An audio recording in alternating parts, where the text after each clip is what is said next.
Welcome to the scene, it's your host TTP. We're flying high in the crypto sky, just you and me. From Bitcoin Rush to Ethereum, we trading all the coins. With the trading parody making that joyful noise. We got bots, we got plots, charts on the big screen. 3 comments to Wick, Hunter with a trading machine. Laughing all the way to the bank, it's a fun parade. With every trade we made, watch how we get paid.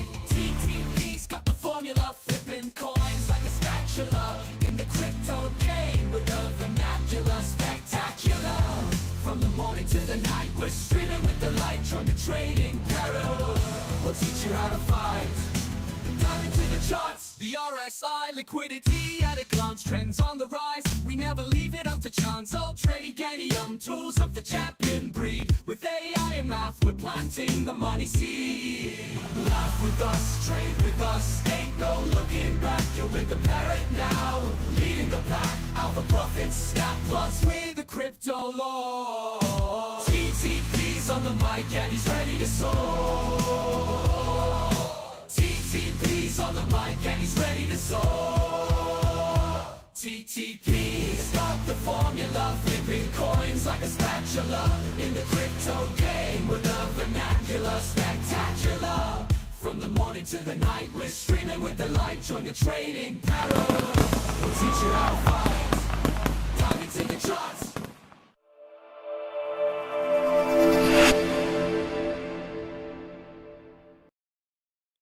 Hello guys, welcome to the trading part. I'm sitting with Matt from Bitcoin Magazine Pro. How are you doing, Matt? I'm great. Thank you very much for having me back on the show. It's always a pleasure. And yeah, I really enjoy coming back here. Your audience is one of the most friendly and most engaging. So genuinely, I really do enjoy coming back and having these shows every once in a while. So yeah, how are you? How are you I'm doing? doing great. I'm a little bit with a sore throat this morning, but I'm doing my best. I think it's an early stage of some sort of cold that I got from my daughter from nursery, but I'm feeling fine. I'm not as good as you. You're in a very, very interesting place, and I'm kind of jealous of the food that you get in that place. Yeah, so I mean, we timed this great, didn't we? I mean, we've both been pretty sick. I'm on the cold sweets as well. I've had a sore throat the past few days, but I'm currently in Vietnam, so I think this is about a 10,000-mile podcast that we're doing today. So hopefully the internet stays all right. But yeah, definitely can't complain with That's beautiful fantastic. beaches, sunny weather, and delicious food. Oh yeah, no, I can tell you about the weather in UK. It's fantastic now, and it's really great to go with your swimming clothes and go for a swim in Newcastle in the beach. I wouldn't do that even if I got paid for that now. It's so cold. Anyways, let's focus. I have Matt here because I really want to talk about what's next for Bitcoin in 2025. And what better than bringing Matt from Bitcoin Magazine Pro. If you haven't subscribed the channel of Matt, I don't know what you're doing because he really covers Bitcoin from pretty much all the angles, right? On-chain data, technical analysis, indicators, Pine scripts, macro, economy, all of those things. And so that's why, for me, it's a must. At least once a month, we need to catch up with Matt. And I really want to see 2 things today. The 2025, what's left for 2025? Do you see another leg up strong that is kind of hidden under the carpet and is going to surprise us? Or do you see maybe some additional fears as we approach the seasonality of September? And in particular, today that we have the FOMC meeting, I really want to dig into some of your charts, if you don't mind, to see how the whales, how retail is positioned in regards to this. We're seeing a little bit of a downside into 116.2, and I'm currently in a short, so I actually care about this information more than you think. So let me know which chart would you like to start with. Is either of those 2 topics is fantastic for me. Well, I feel like we could genuinely talk for hours, but I feel like we'll tackle the first one first. Of where may we be in the cycle? How may the rest of 2025 play out? So I do have a chart to share with you here, and it's a pretty basic one. It is literally just how this Bitcoin cycle from the lows that we've seen in the bear cycle looks to today. So we can see the current cycle is this black line here. and then we can see the previous two Bitcoin bull cycles. And what we can see is we are experiencing diminishing returns, or at least we have up until this point, which is to be expected as the market cap of any asset grows from a few $billion to multi-trillion dollars. You can kind of expect you're not going to have the 10,000+% gains to the upside, but that works in both ways. We're hopefully not going to have the big 80-90% bear market drawdowns either. But what we can see by looking at the two previous cycles, they topped out at pretty much the exact same time. And we're actually only about a month away, if we are to follow this traditional 4-year Bitcoin cycle, from potentially topping out in alignment with these two cycles. If we are to follow roughly in between where these two topped out, somewhere between 1,060, 1,070 days from the cycle lows, then that'd be around October 19th, October 20th. So literally just over a month from now, if we are to follow those two previous cycles. But as you kind of tease into as well, we're currently just on the edge of Bitcoin's strongest period of price action.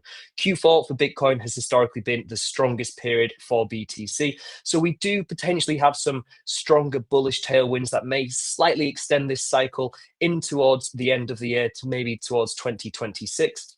But then, of course, there is the argument that this time is different. We're seeing institutions coming into the market. We're seeing a huge amount of Bitcoin that's just illiquid, not being moved. And this is changing the supply and demand economics of the network. So maybe we're going to see this big lengthening super cycle. There's a million and one different views and opinions. And of course, that always will be the case. But if we focus purely on the data, if we look at when people are selling Bitcoin, when people are maybe paying a little bit too much and accumulating towards a cycle peak like retail FOMO typically tends to do, then we can maybe try and clarify and get a little bit of an understanding. So from my perspective, Do you go still on. I'm just curious because there's some debate online on whether we still have 4-year cycles, and there's even some people commenting in my videos, oh, you're thinking about 4-year cycles, unsubscribe immediately because that's nonsense. We have moved on from that, and now we're gonna get a super cycle and whatever. What are your views on that? Because you're now currently talking about seasonality, in seasonality relative to 4-year cycle, or just seasonality within the year in this case. So I think it's a great talking point, and I get the comments in every single one of my videos as well. And everyone likes to point towards the institutions arriving, and this time is Yes. different. This time isn't going to be like previous cycles. We've got this big institutional smart money accumulation, which is really changing the Hmm. economics of the network. And while I could maybe see how this could be the case, as of right now, we haven't seen any definitive data that this really is the case. Of course, we can speculate, and personally, I could see us having a lengthening cycle in towards the tail end of 2025, like I said, potentially extending into Q1, Q2 2026. But we can see Bitcoin's 4-year cycle, while it may have traditionally been more impacted by the halving event, where we saw the inflation rate drop by 50% on a 4-year basis, we've actually also coincided very nicely with the traditional liquidity cycle within all markets. So this has also been a huge causation effect for Bitcoin's bull and bear cycle. So I'll just quickly load this chart, which really outlines how Bitcoin has been moving in line with traditional market liquidity. And again, this has been a very strong talking point throughout this cycle as well, especially when you add a little bit of a lag or a delay, which we can maybe outline on a chart a little bit later in this show. But if I just show these, we can see the Bitcoin in black here, the year-on-year returns, and this blue line here, which is the global liquidity on a year-on-year basis. And again, we can see when there's huge expansion and an acceleration in the M2 money supply to the upside, this coincides with Bitcoin's strongest periods of Hmm. price action, and vice versa. Once we see huge contraction, once we see a deceleration in the expansion of the M2 money supply, Bitcoin typically struggles. So there's many arguments of why Bitcoin did or may continue or may not continue to experience a 4-year cycle. But ultimately, I think until we see concrete evidence that the 4-year liquidity cycle, the business cycle is maybe coming to an end or extending, then we can't speculate too much. I prefer to react than to predict, but this kind of also lends into the other thing that you mentioned previously, which was the FOMC meeting that's happening Yeah. today, which is going to result in almost certainly a rate cut, which may lead to a weakening dollar even further, liquidity injections into the market. And at that point, then I think we have to treat the lengthening cycle, breaking this 4-year model that we've traditionally seen, as our base Yeah, case. that's true. But also the ETFs have been pretty strong this week on Bitcoin. I have seen some outflows from Ethereum, which is not necessarily going to be the topic of today, but that shows that the extreme risk on is taking some a more conservative approach towards the FOMC, but Bitcoin has been non-stop adding and adding to the spot ETF. Yeah, and that's a great point. If we can see here, just looking at the ETF daily inflows, we can see that recently over the past few days, we've seen hundreds of millions of dollars flowing into the Bitcoin ETFs, which again is great. Now, a lot of people will say this is institutional accumulation. Of course, it's not all institutional accumulation. You could just be a rather wealthy individual accumulating Bitcoin through an IBIT ETF. But we can definitely say that there is a portion of this which are institutional accumulators, and we can see that they typically do have a positive influence on the Bitcoin price action. When we see a huge amount of inflows into the market, again, it's supply and demand economics. It's capital flowing into the market to accumulate spot BTC. That's going to have a positive influence on the Bitcoin price action.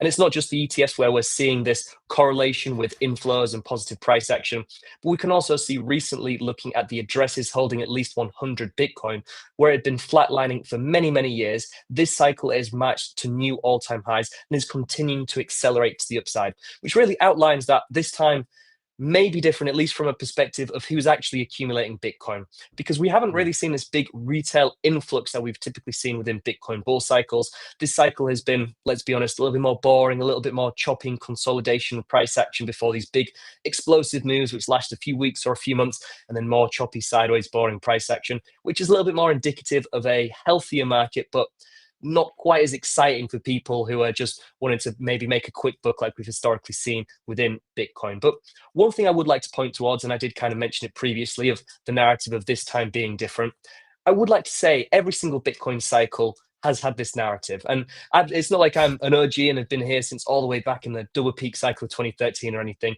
My first Bitcoin cycle was in 2017. So for me, that was kind of the baseline. But then the 2020, 2021 cycle, the narrative was this time is different. We're seeing these big, not necessarily institutions like we see today, but FTX, 3AC, Celsius, they were buying hundreds of thousands of Bitcoin, billions of dollars. And everyone was saying, this time might be different. We're seeing Tesla buying, we're seeing Elon Musk pumping crypto, we're seeing huge Yeah, inflows into the market. And we still followed the 4-year cycle and had a 70 to 80% drawdown. So that has always been the narrative. And we can actually look towards data to say just because smart money investors have a huge amount of capital doesn't mean they're not susceptible to human absolutely. nature and psychology that every investor experiences. So this is the 28-day ETF inflows chart that we looked at previously, but just averaged out over a 1-month period. And what we can see is when we actually see the monthly average ETF inflows turn into outflows, so we're actually seeing institutional or at least smart money, big players in the market begin Yeah. offloading BTC. This has actually coincided with market bottoms. Now, I actually made this graphic a week or two ago, pretty much exactly as Bitcoin bottomed at $107,000, $108,000. So it once again marked at least a temporary bottom signal. We don't know if we're going to continue marking to new all-time highs now. But like I always like to say, on-chain data is really just the mass psychology of investors quantified. And you can look back to any asset class, any industry. You can go back to the 1700s for the South Sea bubble. You can look back to the dot-com bubble, the global financial crisis. All of these were mainly institutional-led rallies, and all of them resulted in these huge speculative bubbles, these huge volatile, massive run-ups in price action before big, massive drawdowns. So just because smart money is here doesn't necessarily mean that we're not going to see big parabolic moves and we're not going to see volatility. In fact, I think the contrary may be Yeah, true. absolutely. And this chart in particular, the offloading, is just all the ETFs or just the ones that are holding the largest amounts? Is there a way to distinguish them, or you're showing just the overall? This was the total one. So I know iBit is by far the biggest. So if you wanted to look at potentially the most influential, then we would look at iBit. But this is looking at the total ETF flows. So we can see that this is taking into account everything. If you wanted to look at the cumulative flows, we also have that data available. But I just thought it was very interesting to see that there's this almost idea that these institutional investors have kind of insights and access to data that we just cannot even fathom, we don't have access to, and they can kind of see what the market's going to do next. And while that may be true to some extent, and I'm sure there's big quant firms outperforming a vast majority of investors, most people accumulating via these ETFs, which are going to include some institutions, and we can look at treasury companies who follow similar patterns, they're mainly just trend following, and they are following similar investing habits that we see in something like the derivatives market when we look at the Mhm, Bitcoin mhm. funding rates. And when it comes to how we approach the FOMC meeting, how do you see in terms of holdings from retail versus wealth, large holders, long-term holders, short-term holders, so all that separation of different cohorts. That's a great question, and I think the another thing that I'm seeing a lot recently and over the past few months is due to the fact that we've seen these ETFs grow in popularity and are really changing the landscape within Bitcoin investing. Is that maybe on-chain data is going to lose its effectiveness to some extent because we're not seeing every single Bitcoin now being traded on-chain. We're seeing a huge amount being managed through ETFs or treasury companies, etc. But in my mind, this is just more data that's available.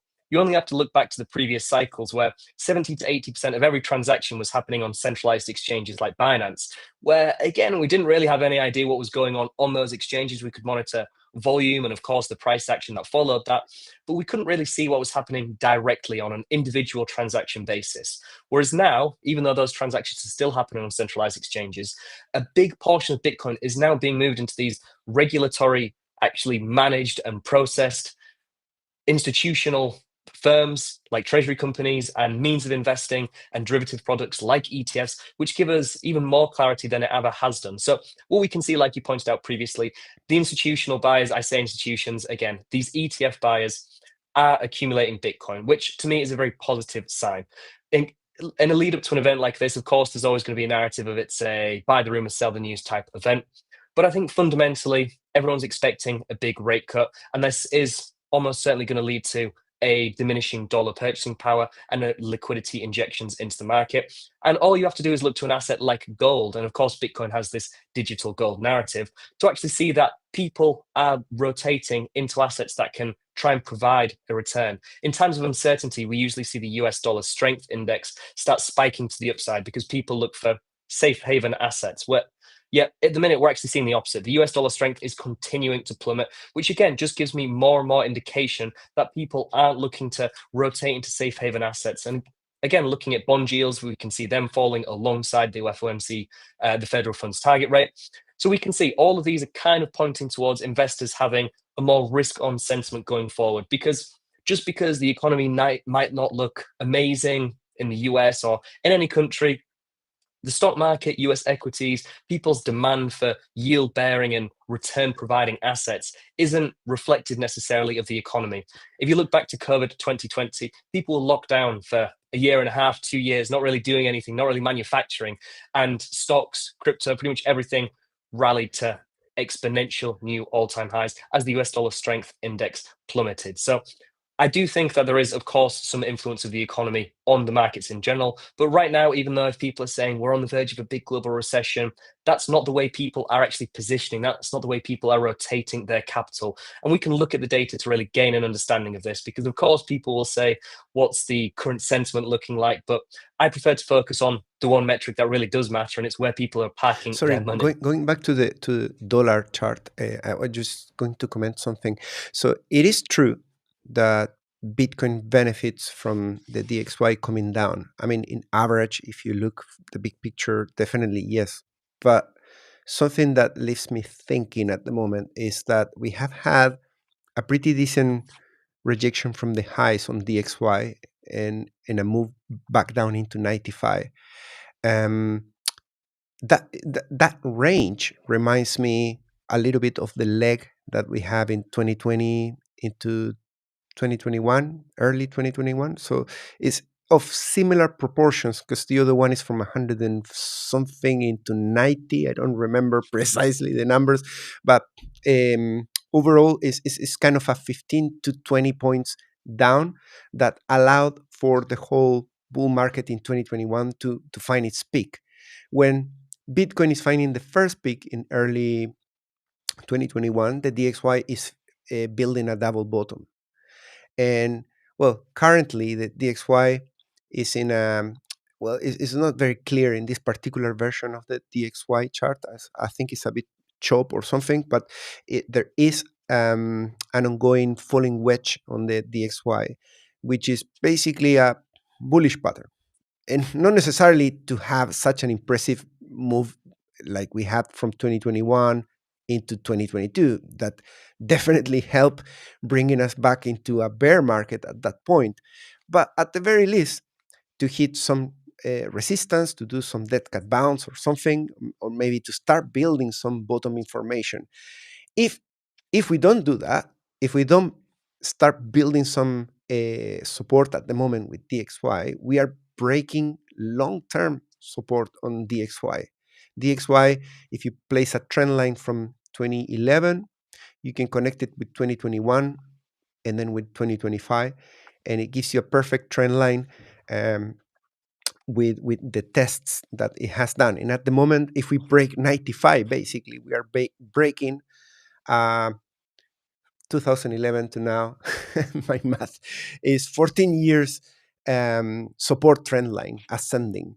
And well, breaking that will say a lot about dollar, about the future of dollar, and whether we're going to get an extended leg, in my opinion, with S&P and Nasdaq.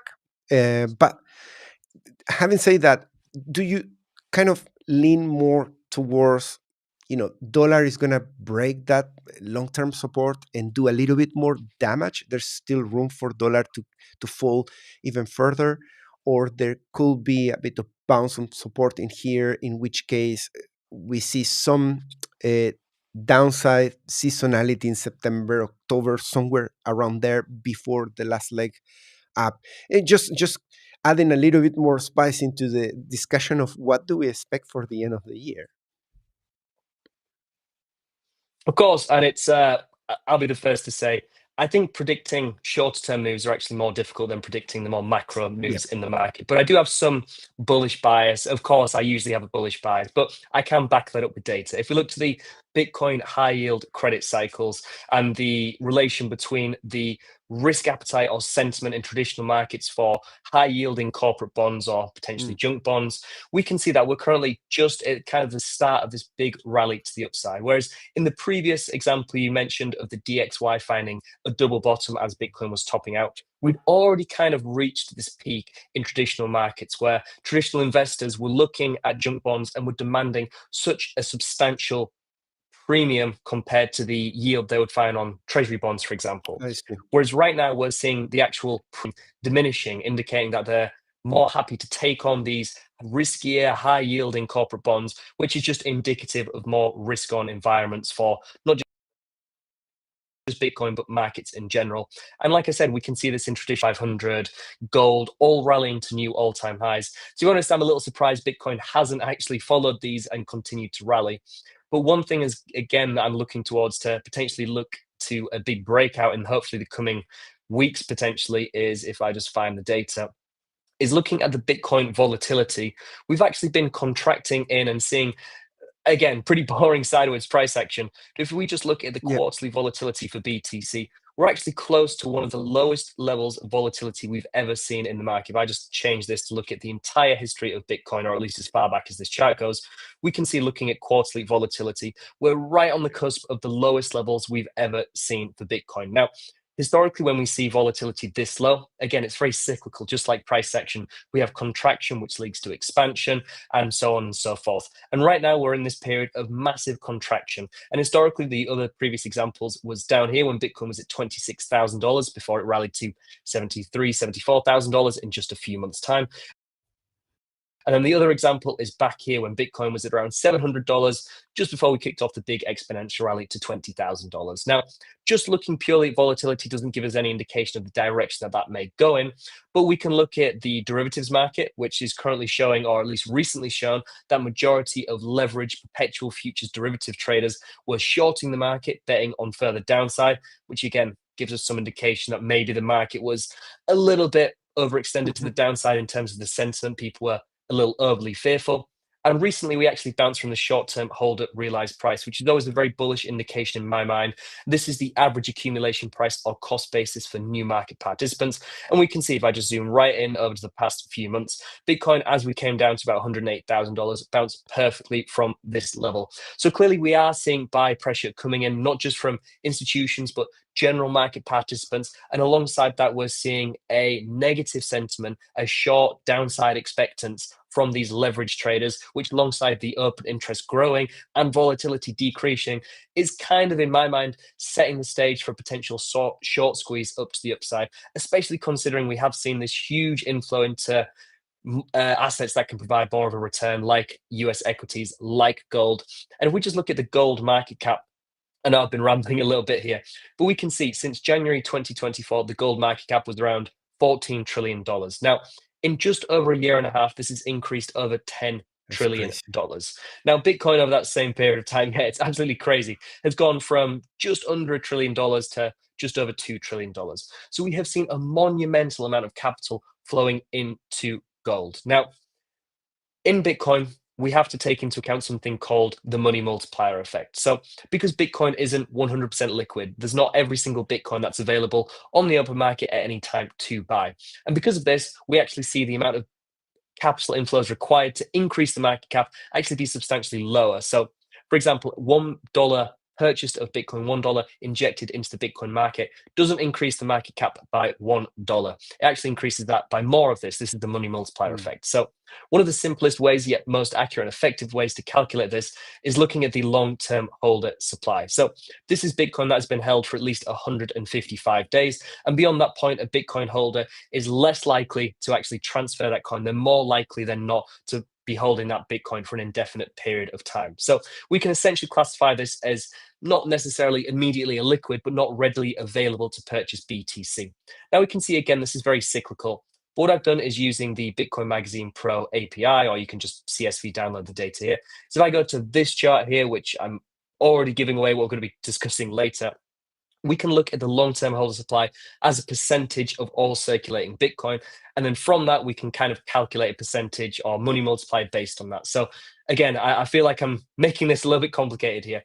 But if, say, only 80% of Bitcoin was held by long-term holders, I say only, if only 20% of Bitcoin was available to short-term holders, then this would give us a money multiplier roughly of about 5, because if only 20% is available, ready to purchase Yeah. from short-term new market participants, then it result in a money multiplier of about 5. So right now we're somewhere between a value of about 4 and 5. We're about 4.5. But as we can see, usually this diminishes as Bitcoin tends to have these big, massive rallies to the upside. But wrapping this Mhm. all together, if we look to gold, we can see a $10 trillion increase in the past year and a half.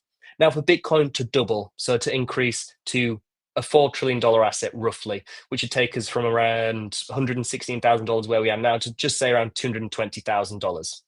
We would only need, given the fact that we're currently saying, let's say conservatively, a money multiplier of 4x, we'd only need $500 billion to rotate into Bitcoin. Now, this is only 5% of the market cap increase that gold has experienced in the last year and a half alone. So it's not like we need a huge amount of Wow. retail capital to flow into the market. We literally just need existing capital in markets that have already rallied to new all-time highs to rotate a small percentage into the Bitcoin market to actually see this supply and demand economics, these new market dynamics by the illiquidity of Bitcoin to really come into effect and just massively rally Bitcoin to new all-time highs. That's very interesting, Matt. Thanks for sharing that. And how you apply this currently in your own strategy. I'm talking about the investing side, not the trading side. So let's say you are holding X amount of Bitcoin from the bear market.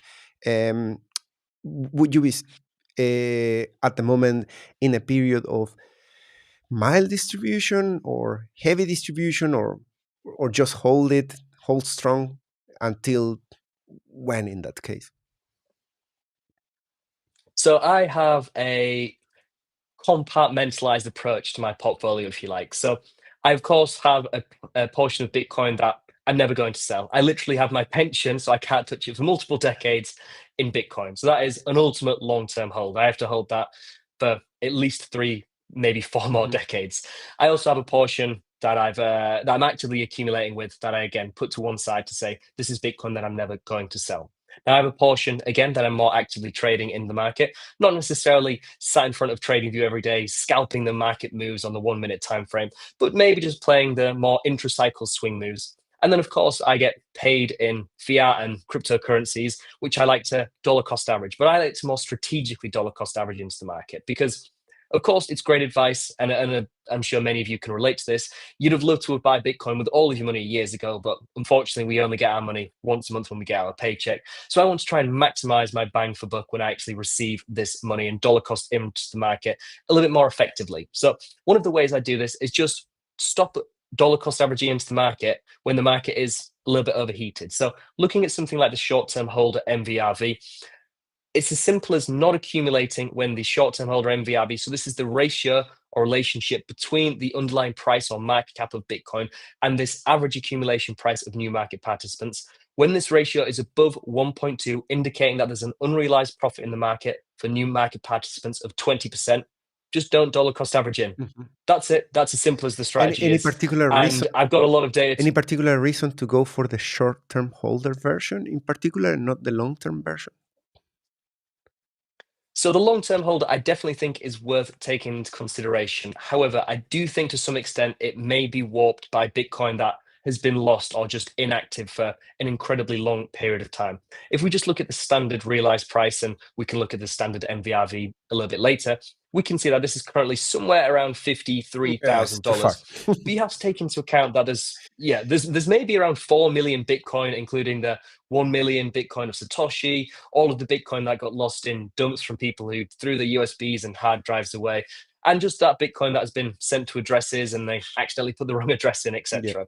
So then probably around 4-ish million Bitcoin that we're never going to see again. So this is slightly warping to some extent the data of the realized price, the average accumulation, because a lot of these Bitcoin which were accumulated over a decade ago is slightly disrupting that data. If I just go to the hodl waves here and remove everything apart from the 7+ years, we can see that this is well over 20% of the circulating Bitcoin supply is held by Bitcoin that hasn't been moved in the past 7 years. So I like to focus on the Bitcoin that's actively being traded in the market. And again, we can see a lot of similarities in previous cycles. As I said before, Bitcoin, all markets are just human psychology, they're human nature. And the on chain data that we utilize is essentially just mapping that out. It's just quantifying this data. And we can see similar patterns, we can see similar trends. Even though we're maybe seeing diminishing volatility, we're not seeing a huge, big exponential run up like we've historically seen. We still see these periods where new market participants are at a big unrealized profit. They're taking screenshots on their phone of how much money they've made. They're choosing the new Lamborghini color. And at that point, it's probably worth at least not scaling into the market. Now, I don't necessarily think that that's an immediate signal to scale out of the market. I'm not taking profit every single time we reach a 1.2 MVRV on the short-term holder MVRV ratio, but I'm just not scaling in as aggressively. So right now, I actually think is a decent time to just continue to accumulate into the market. And I look to try and scale out the portion of my portfolio that I will be scale out with on a more macro basis. So because I'm more active in the market when it comes to accumulating my Bitcoin, I look to something more like the value days destroyed multiple to try and time the market when it comes to selling my Bitcoin. So this is looking at a metric called the coin days destroyed and deriving some data from that. So very simply, the coin days destroyed is looking at almost the velocity of Bitcoin transactions. So if I'd held one Bitcoin for 100 days before transferring it, that would be 100 coin days destroyed. To also create 100 coin days destroyed with 0.1 Bitcoin, I've had to have held for 1,000 days. So what this does is it really weights the transactions of those that have been holding Bitcoin for a very long period of time. And what we can see is those market participants who have been within the space, and especially those that have been holding a huge quantity of Bitcoin for potentially years or decades, typically have a little bit more experience when it comes to timing the market. So what we can see is when we see a huge amount of these long-term, large-scale Bitcoin holders begin transferring their coins, it typically aligns with market peaks in the Bitcoin cycle. Not necessarily major peaks that signify the topping out of a Bitcoin bull cycle, but it usually indicates that we're at least a local peak and we're going to have a little bit of a drawdown or a little bit of consolidation following that.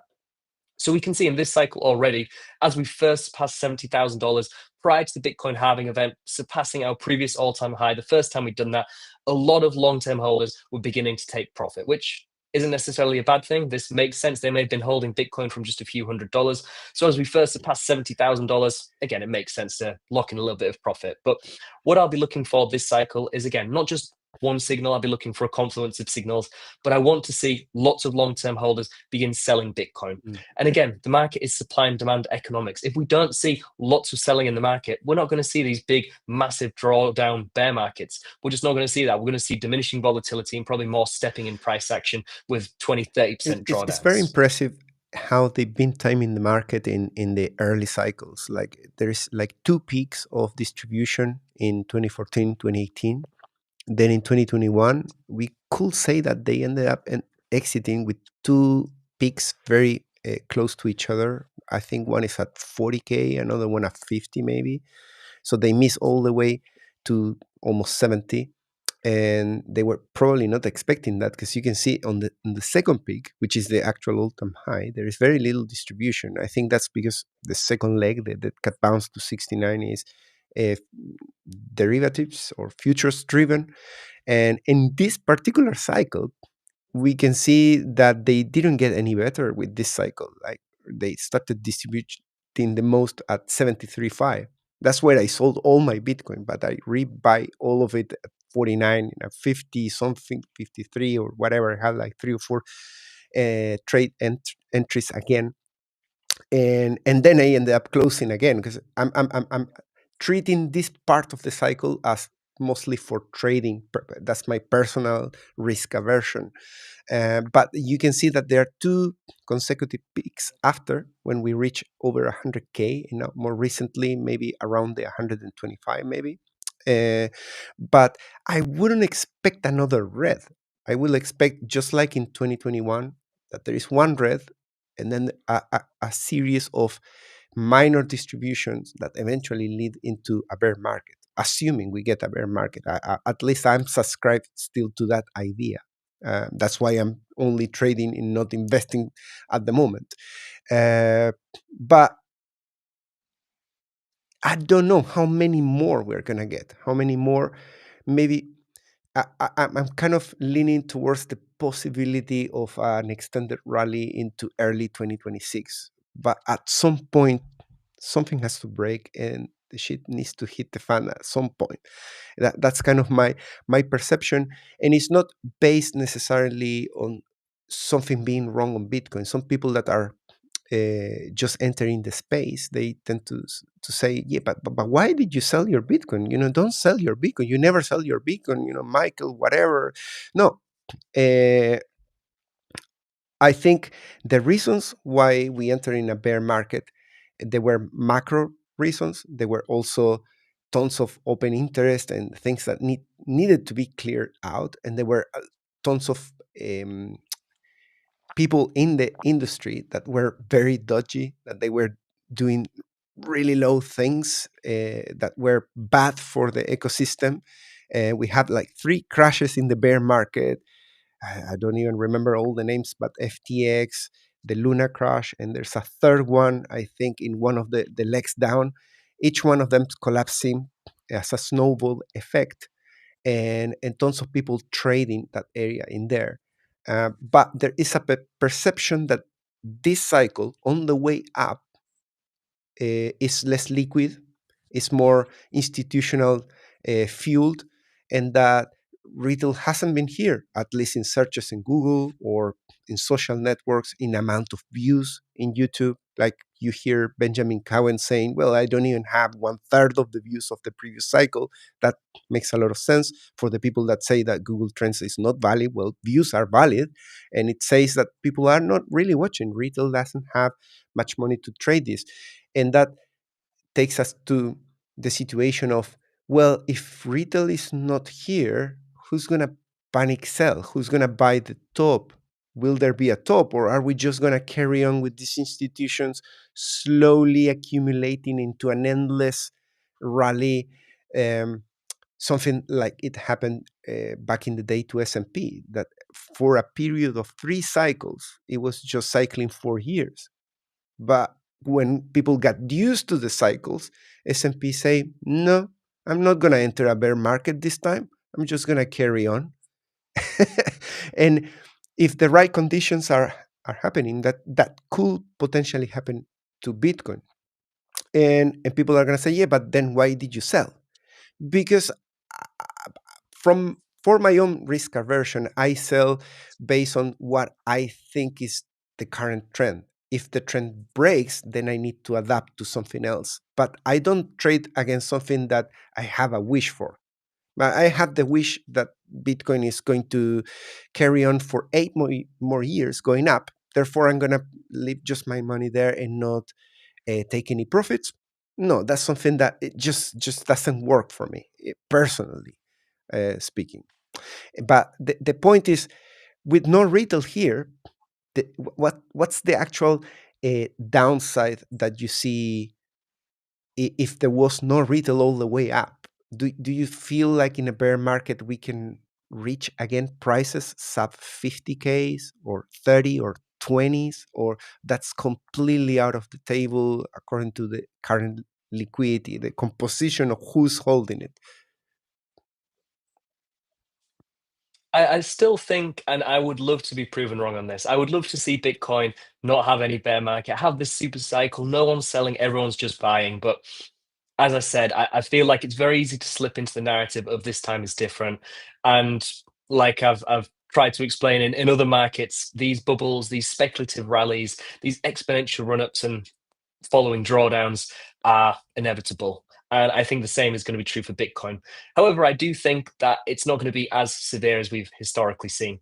I don't think we're going to have this 80% drawdown that we've historically seen in Bitcoin, 80% plus, but I do still think we are going to see a 50, 60, maybe even 70% drawdown move. And I think another big part of why people think this cycle is maybe a little bit different is looking at Bitcoin treasury companies. And you only have to look to a few months ago that everyone was calling Saylor a genius. Everything he did was golden, and the stock is now down fairly considerably from its all-time high. Now, it's amazing how fast price impacts narratives. But one thing I'll do is if I'll just go on to trading view here, I think one really interesting thing is why this cycle maybe feels a little bit different. Because of course we can look at the fundamentals and say this cycle is different. The people buying are different. The market participants are different. But ultimately this cycle maybe feels a little bit underwhelming in itself because we haven't maybe outpaced purchasing power like we historically have. So this is just the Bitcoin versus USD chart, which of course everyone is familiar with. But if I go to, let me just expand out this chart here, there we go, Bitcoin versus gold. So gold, of course, has rallied to new all-time highs and is maybe outlining that Bitcoin in terms of its purchasing power has been a little bit Hmm. underwhelming. And we can see Bitcoin is still beneath its previous all-time high when measured versus gold rather than versus the US dollar. And I wanted to bring this up because you actually messaged me about it at the time as well. What we can actually do is then take into account the expansion in global Mm. liquidity, because of course we're measuring gold against a depreciating asset in the US dollar or other fiat currencies. So what we can do when we take into account the actual diminishing purchasing power of what we're measuring both of these against, being global liquidity, we can see that Bitcoin versus gold, accounting for global liquidity, is actually beneath its 2017 peak. If I just zoom way out here. So Bitcoin's actual purchasing power actually lived up to the pace that it's historically set, inflating for this Wow. cycle, which is why even though we've seen the US dollar price of Bitcoin increasing, we've gone from $15,000 to over $120,000, which feels great. This maybe is why we haven't seen the big retail influx yet. We are seeing an institutional rotation into the asset. And like I outlined with the money multiplier and just the small allocation it require and rotation from a market like gold to really see Bitcoin exponentially rally, because we are in the grand scheme of things still a relatively small asset class. But why retail maybe aren't interested yet? Of course, there's the argument of retail just don't have the money like they historically have. Maybe they've been burnt in previous cycles, but Bitcoin just doesn't feel as exciting because it hasn't been outpacing like it historically has been. So if I had to have a bear case in the market, because of course I need to try and be rational, I of course have a bullish outlook on where I see Bitcoin in the coming weeks and months and of course years. But looking at a chart like this, you do have to acknowledge that Bitcoin has maybe underwhelmed the everyday investor this cycle compared to the previous ones. Definitely. Yeah, I'm so tempted to to RSI this. I turn it into a verb, basically to see if there. I mean, it looks like a squeeze, and not just during this cycle. Like if you create like a symmetrical triangle against the previous highs, previous cycle high, it's like a squeeze, and we are right at support at the moment, which is crazy to think about because we are at the highs at the moment. But anyways, that would be lovely to see it breaking out to the upside. and breaking that resistance. Of course, just getting into the top resistance of 3.6, 3.7 on the top of the symmetrical triangle, that probably lead us straight into an all-time high. And that's already impressive against dollar. But what this is saying is that if we break the triangle, it could go really crazy. That will support all these, uh, let's call it moon boys, but that people thinking that in this cycle we're gonna get to $2 million and stuff like that. By the way, what do you think about those calls? There's every now and then someone saying, no, the cycle minimum 1 million, 2, 3, $4 million. I think the people that give calls like that probably have some of the best snake oil in town to sell. And as I said, I would love to be proven wrong. I would love to see Bitcoin skyrocket to $1 million and everyone look back at me in a year or two's time and laugh and look at how bearish I was. But what we can see in the profit taking habits this cycle is it's just not very likely to see Bitcoin rally that exponentially. Usually people who say things like this have a vested interest in getting you to buy their product or buy their course, etc. My only interest is in Bitcoin, and I just relay the things that I'm personally interpreting the data to be saying. So if we look back, for example, to the previous cycle, when the supply adjusted coin days destroyed, so very similar to the value days destroyed, this is taking into account the circulating supply of Bitcoin at the moment of transfer. What we can see is at a very similar low at this Mhm. point here, before we had this big run up to the high, very similar to where we were in this cycle, but again, before we had the big run up, we can see the price was around $9,500. Now, for the supply adjusted coin days destroyed to reach this peak, price did about a 4x. So the amount of profit taking we saw during this move was similar to what we've seen in this cycle already. Mm. But while in the previous cycle it did a 4x, if we looked at this cycle, this move started when the price was around $34,500 and it topped out when price was $65,000 to $68,000. So price only did a 2x to have the same amount of profit taking from investors as it did in the previous cycle. Now, again, we can actually see this habit continuing multiple times throughout the remainder of this cycle. We can see next when it was caused, it started at a higher base, so it's not a direct comparison. But where we're about $69,000, $70,000, it was only about a 50% increase. So once again, see a huge amount of profit taking.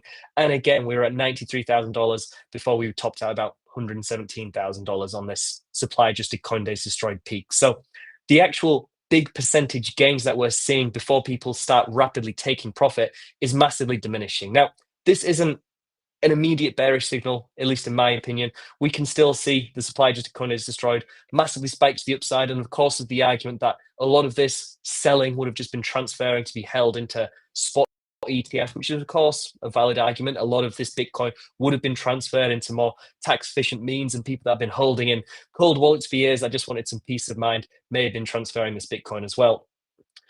But what we can see undeniably is that the supply and demand economics of the network are changing. People are more willing to sell after smaller percentage gains. But again, this is natural. We've gone from an asset of a few $1 billion to a few $1 trillion. The capital inflows required to see Mm. a 500,000% plus move is exponentially higher once we cross the $1 trillion threshold than once we just crossed the $1 billion threshold. But one other thing I'd really like to really put into people's minds is people think we're not going to have this big parabolic move this cycle, that we're just going to see this big stepping boring price action, which of course may be the case. No one knows for a certainty what's going to happen, but I don't think that's the case at all. If we just go back to trading view here, and I'm just going to go back just to the standard BTC chart, what we can see in this cycle already, we've already had multiple instances of what would now be considered parabolic moves if we were to replicate them.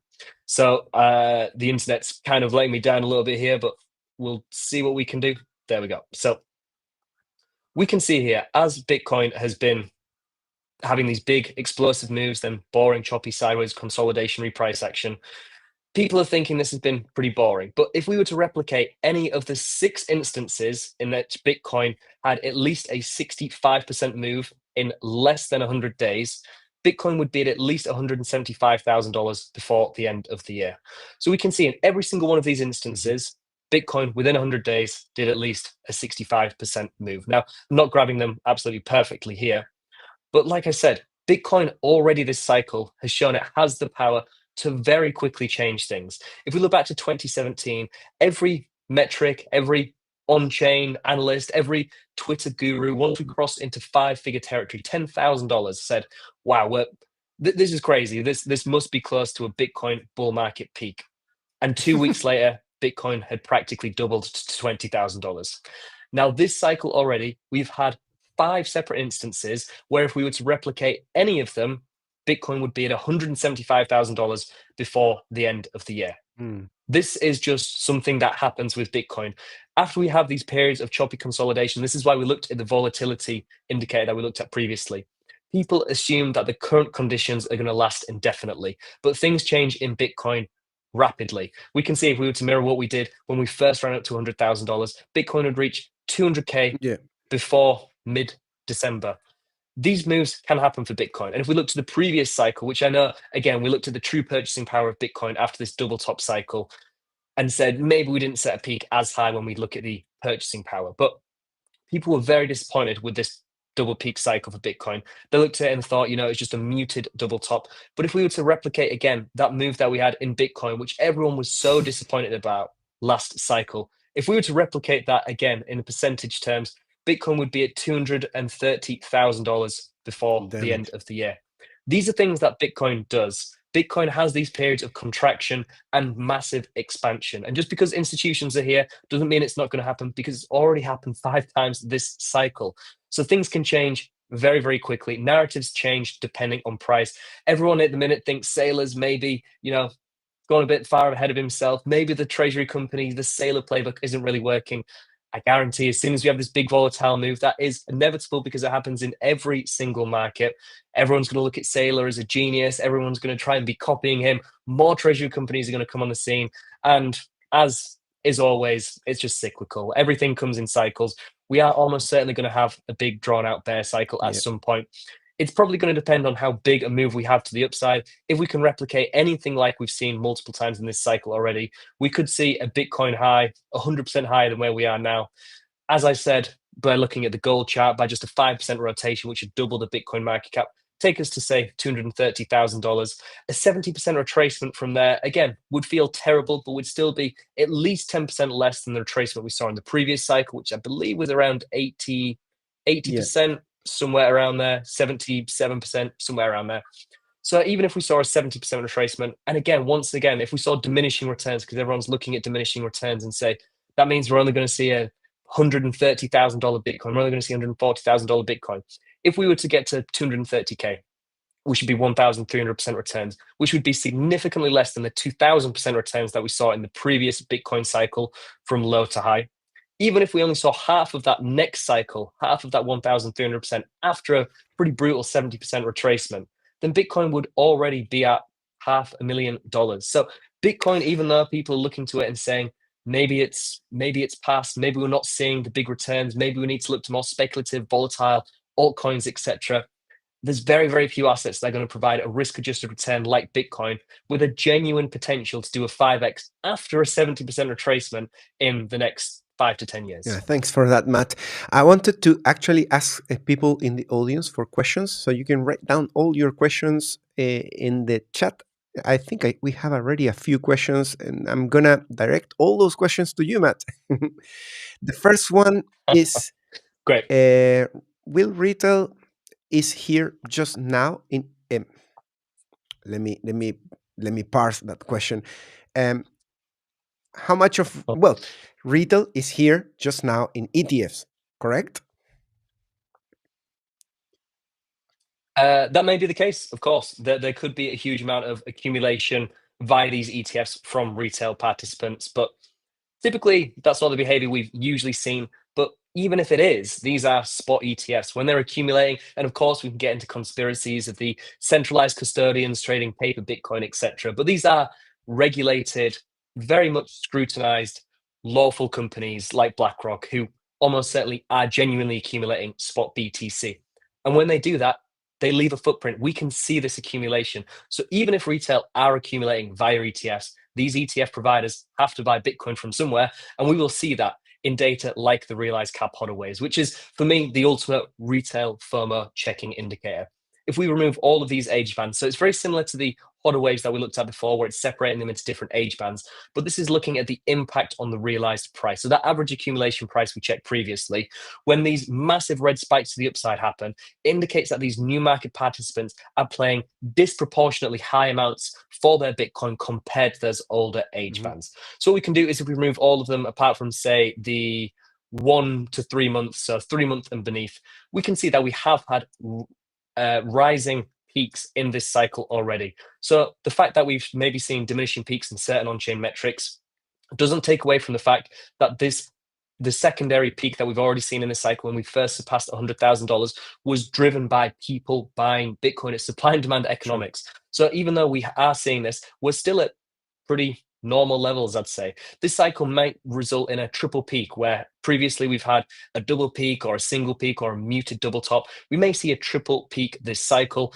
And of course, it will be reflected in the data if we are to see this big retail FOMO, even if it's through ETFs, even if it's through buying spot Bitcoin or whatever they're buying it through. We will see this reflected in the data as long as they're buying real Bitcoin. If they're trading leveraged derivative contracts, maybe it gets a little bit of a gray area.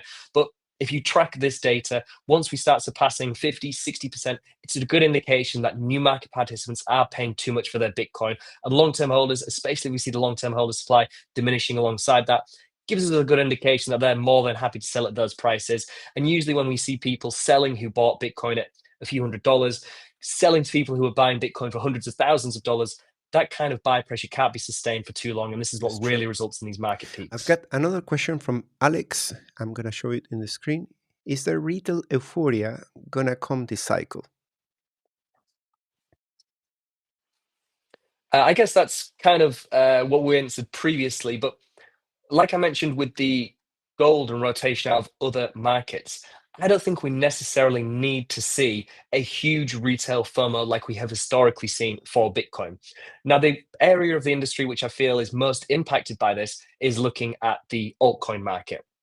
A lot of retail are overexposed to altcoins because they maybe feel like they missed the boat to Bitcoin, which makes sense. If you see Bitcoin at $100,000 and you know you could have bought it a few years ago at just $1,000 if you've listened to your friend, then if he's suggesting you buy the brand new dog, whatever coin, maybe that's the one. Maybe that's going to be the next big coin and you can really get that 100x, which at Bitcoin at this point just really isn't a feasible possibility.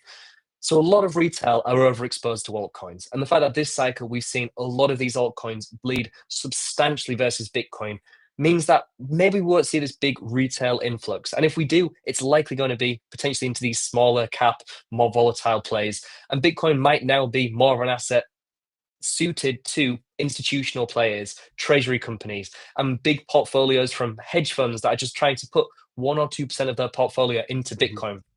Because for a traditional firm, if you can get 100% returns over a few month period, that is unbelievable. For retail, they're wanting 1,000%. They're wanting 100x in a very short space of time.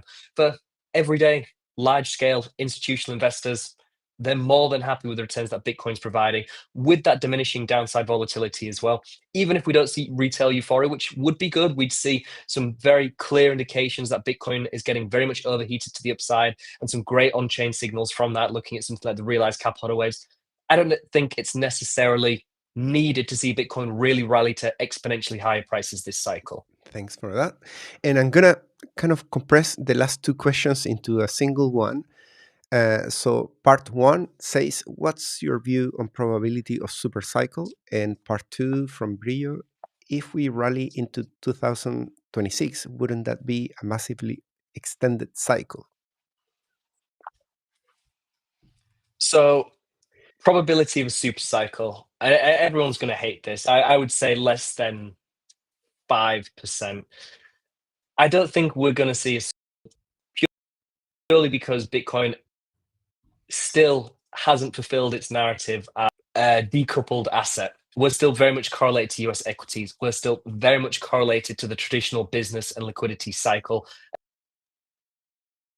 And away from that, and actually provide some evidence to investors, retail, institutional alike, that Bitcoin is a standalone asset that doesn't rely wholeheartedly on FOMC meetings. I mean, that's the most anti-cypherpunk thing in the world that we're all waiting to see if the rate cut is going to happen in the next few hours or if it's going to be a double rate cut so everyone can buy a little bit more. This is the most opposite thing that Bitcoin was created for. the fact that we're still relying True. on this maybe indicates to me that Bitcoin hasn't decoupled enough to truly fulfill this narrative as a digital gold and a hedge asset and and a truly alternative way to really store your wealth. We're still going to have these big volatile moves. In the minute, we are still a little bit of a beta or leverage play on US equities. And the second one of, if we do extend into 2026, would that provide a lengthening cycle? Yes, I mean, if we extend beyond, I think, October the 25th, technically we're having a lengthening cycle. It just depends on our definition. Now, as I said, pretty much the very first thing in this episode, I kind of expect us to have a lengthening cycle anyway, just due to the seasonality of Bitcoin. We usually see a very strong Q4, maybe because the weather's bad in Europe and North America. Everyone's just stuck inside having to trade rather than spending some time at the beach and in the sunshine. So maybe that's why we see assets typically do well in the latter stages of the year. Maybe people get Christmas bonuses, etc. So it wouldn't surprise me at all to see Bitcoin extend into Q4. But like we've said, because we are seeing US policy potentially being so hesitant, we've not seen any rate cuts for potentially too long, although maybe there's the argument of whether we even need rate cuts, especially if we're seeing inflation on the rise, etc. So the fact that we have seen a lot of stagnation in US monetary policies potentially leads to the fact that just the business and liquidity cycle may be extending as well. In which case, it wouldn't surprise me at all to see Bitcoin have this extending cycle into Q1 or into Q2 of next year. And again, this would likely almost certainly be alongside US equities rallying into the new year as well, potentially alongside gold. But I do think a bear market is coming. Everyone's looking at every single recession indicator flashing and saying we're on the cusp of a global recession. I don't think the two are the same. I don't think just because the economy isn't necessarily strong doesn't mean we can't see stocks continue to rally, at least for the time being. But yeah, I do think, from a personal opinion, that we will see a lengthening cycle to some extent. We haven't seen any definitive data, and I always like to reiterate it's better to react than to predict. But yeah, I kind of answered that in a roundabout way. I think we will see a lengthening cycle, and I don't think that would necessarily break Bitcoin, because I don't think we've been tracking the halving 4-year cycle narrative for some time now. We've more closely been following the traditional business and liquidity cycle, which may have been delayed due to stagnating US policies. Well, actually, I, I approach the end of the cycle always by looking at the past performance, but trying to figure and put all my focus on where is it going to surprise us, because there's always a surprise. And even that 69 was some sort of surprise as a top of the market. I remember people saying in social network, oh, we are going to top at 69. And I think Elon Musk said 69. And I think everybody wanted to be a little bit funny on the dodgy side of saying that we are going to top at 69. Yep. And I thought, what if we do? Because at that point, everybody had stamped in their forehead 150. Because plan B, because of this, because of that, because everything. And we ended up getting that 69. So, and also slightly one month shifted. So we need to kind of open the door for some surprise, I think, but not necessarily get attached to the idea that we are gonna do just a super cycle and forever up, because that's where you can get trapped if you're not using any sort of risk management. Because there's nothing wrong with wishing that and letting it ride with a trailing stop loss, but leaving it there and going to sleep and just waiting until and see what happens, I think that's what's going to kill a lot of people. And just to wrap it up, because we're over time, just 3 minutes, because I need to run. I want your honest view, just a finger in the air, actually. Nothing doesn't need to be proven with data, but how you feel is going to close the day after the FOMC. One, do you think we're going to get the 25 basis points? And if we do, what do you think is going to be the reaction of the market in the immediate short term? To be honest, I could see the fact that it maybe is priced in to some extent because it has practically been a certainty for some time now. So I feel like we may actually see a temporary sell-off just due to the fact that we may see an underwhelming bounce in price action. I think everyone's waiting for news that everyone kind of already knows that's going to happen anyway. So I think there's going to be lots of people ready to potentially buy more or sell, take some action. And we're not going to have this big positive bounce because everyone knew it was coming anyway. Maybe a temporary dip to 115, $1,000, maybe sweep those local lows that we've set. But I do think over the coming weeks, this is a bullish catalyst, and hopefully, this is the thing that can kickstart the latter stages of the cycle. We are definitely closer to the end of the cycle than the start of the cycle, but it's been weird. The narrative every single day is Bitcoin has topped. Every Yeah, single day I see on Twitter and YouTube, Bitcoin has peaked, and you know you won't know when we've peaked because no one will be saying we've peaked. It's crazy how quickly the narrative and sentiment shifts. Like you were saying before, when we're at the peak, we're not going to have a vast majority of people saying, yeah, I think now is a good time to take profit and have some very rational analysis.